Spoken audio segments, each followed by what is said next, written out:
All right, y'all, how are y'all doing tonight? Great. So today I'm gonna do a little something that I usually don't do. Usually I'm up here in my Dancing with Toys name. I'm kind of hanging out, playing some music, vibing along with you guys. Tonight, I want to talk to you about something. I want to talk to y'all a little bit about something tonight. I want to tell you guys to love your quirks. Today, I am coming up to you to tell you guys that I am unapologetically quirky, along with being unapologetically autistic. I was diagnosed at the age of 2 years old, and was nowhere where I am today, like where the progress I made. I was told when I was 2, I would never go to college, I would never live on my own, I would never be in a classroom without a student aid. I'm gonna tell you all this. I met with my future landlord today to go over the apartment that I'm living in next month. So, okay. So yeah. And last year and a half ago, I got a college degree, so take that, doctors. You can sit back down. Y'all can sit back down and take notes from the guy who actually did it. Okay, but I don't want to spend too much time stressing about that today. I want to tell you to love your quirks, because it takes a lot of work. And for the longest time, I would suppress who I was because of my disability and all the quirks that would come along with it. I decided to sit in the shadows of shame whenever they would come up, and I would be ashamed whenever those moments would happen instead of to embrace it and to love it. So, with that, I'm gonna take you back in time to about 10, 11 years ago, back in middle school. And so, with something with those on the autism spectrum, we tend to have sensory sensitivities. So with that, we might have a sensitivity to hearing, touch, smell, taste, etc.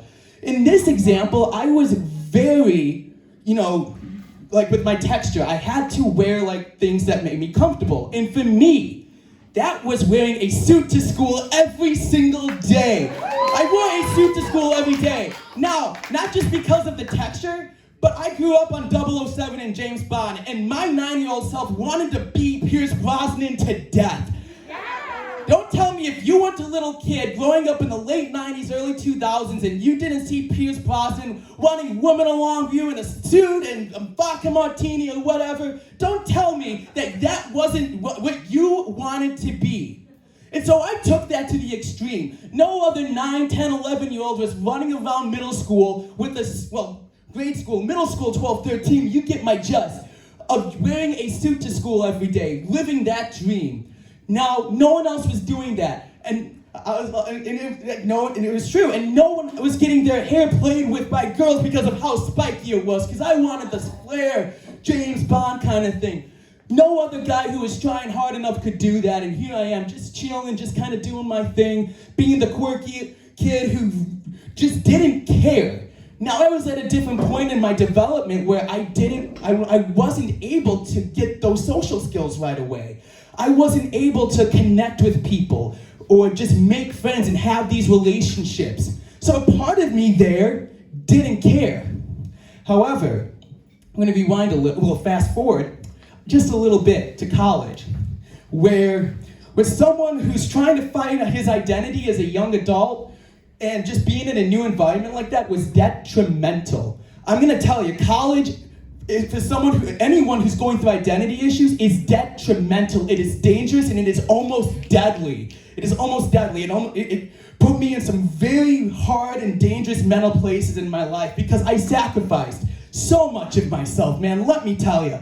And it was because I didn't want anyone to put 2 and 2 together and figure out, does he have something? What's going on with him? What's going on? He did that little thing, and he did that, and he might have responded a little differently to that than what most people do.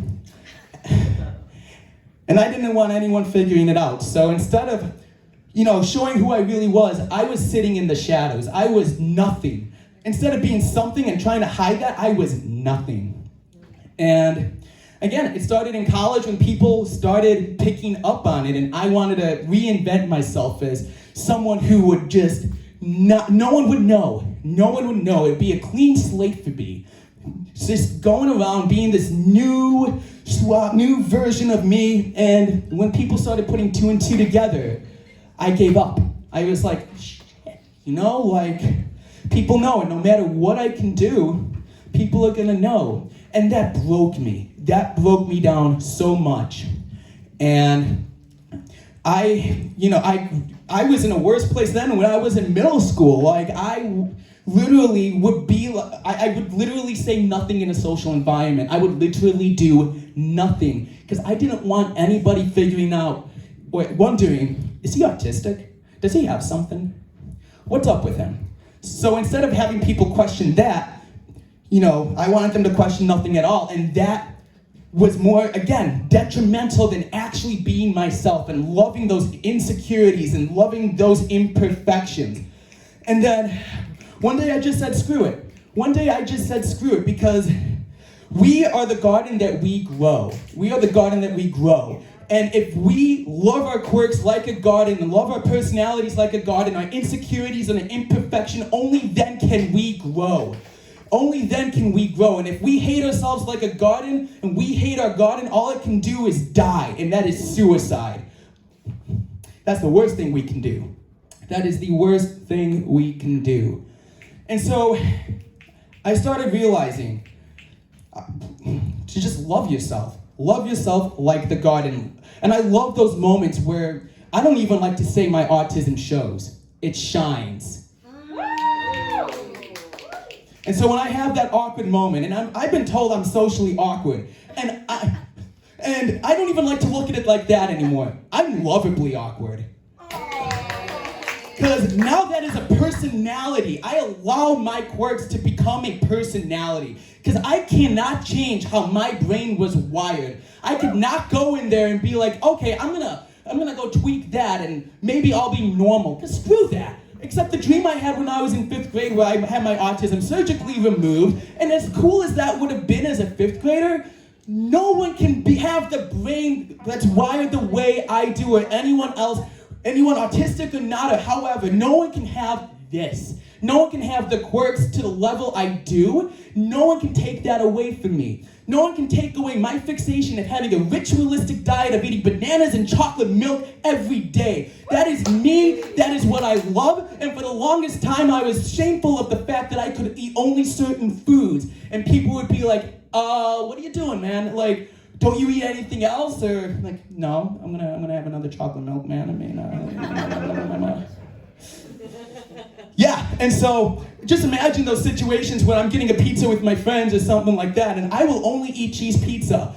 I can't have the toppings and all that. So my friends are like, dude, like, what's wrong with you, man? I'm like, dude, you get the supreme pizza, I will take those toppings off and you can add those more to your toppings. So we're all gonna work together and coexist in this beautiful world, and everybody wins with this. So let my quirks help you guys out. And I'm gonna tell you this, there's times where I would say something, or I would misread a joke or some sarcasm, and I would just not get it quite there, and I would be ashamed of it. I would miss the joke or some sarcasm. I would just be like,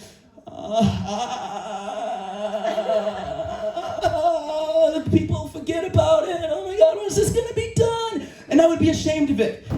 And now I smile at it. So, because that's me, and no one can take that away from me. But, well, those things I love about my quirks, and I love about those imperfections. That's not to say that I cannot work on any of them. But that personality is based off of the progress that I have made. And I'll say this, I spend most of my time suppressing and trying to do impressing, but not expressing.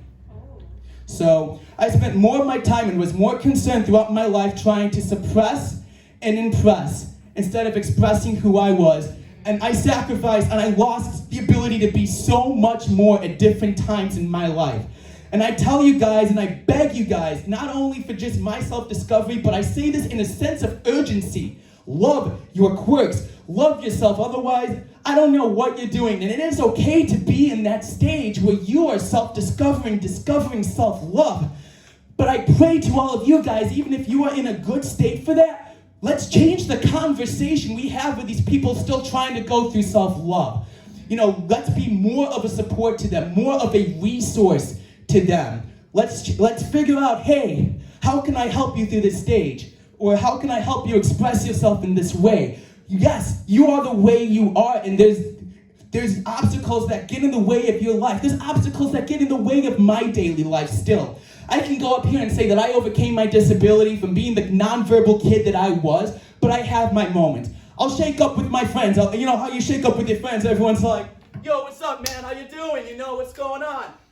I will completely misread that because there's like 736 of these damn things. You know what I'm saying? You know what I'm saying? So you can come up to me and be like, yo, what's up, man? It's like, what? What are you doing? What are you doing? Like, what the hell was that? What the hell was that?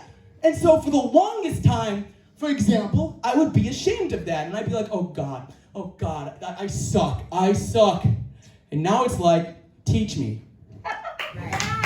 Teach me your way, because what you are doing when we're like shaking up or whatever, you're showing me how you communicate the love towards me. And I want to understand that. I want to understand your way of communicating your love, your appreciation of my presence to me. And I want that. I want to understand that and to be able to give that to others too. So how are we going to learn if we don't make these mistakes? So for the longest time, I wouldn't even do any of that. I would be like, oh, I'm not going to show any form of communication of love, like a handshake or a hug, because I misread it. But now, I'm a hugger. So I'm a hugger. If you want to shake up with me however you want, teach me how to do it if I'm like all over the place. Teach me. Teach others. You know, we're not gonna get anywhere if we don't change the conversation and be like, yo, man, let's help you out, man. Let's work on this, man. Because if you were in my shoes, I'd be like, yo, that was funny as shit you did that, and I love that you did that, and I now laugh at the fact that I did that, but hey, show me what you're doing, man. Show me what you're doing. You know, let's work on this, you know? So it's the silly things like that I would hate. I would literally hate, but now I love. And when those moments that my disability, when my autism shows, it shined. And again, if whatever that might be for you, don't look at it as it's showing as a weakness. Look at it as shining. Look at it as an opportunity. Look at it as you being the most you. And loving your quirks, man, I'll tell you this and I'll tell you again, it takes a lot of work. I'm gonna read something for you guys real quick. Draft after draft after draft. We find ourselves in the scribbles of our drawing, scurrying frantically to finesse and to harness our craft, to distance the size reacting from the replies that our mind, that reminds us, that sometimes even our most quirky moments can and well should shine. Let us not sit in the shadows of shame for the colors that we pan to display ourselves for only that you can explain. So now, let's pause and let's draw for a moment. Everything inside of us with a blank easel in mind to bring the character out from inside of us for who we wish to find. So may we see the cartoon character inside every one of us and draw the animations we can only draw ourselves. And let us be the waterer of our own garden to grow the flowers that color out every past burden. And may we be the grim reaper creating the ashes of our insecurity only to phoenix into the being we were meant to be. Love your quirks, everybody. I love you all. Stay king, and thank you very much.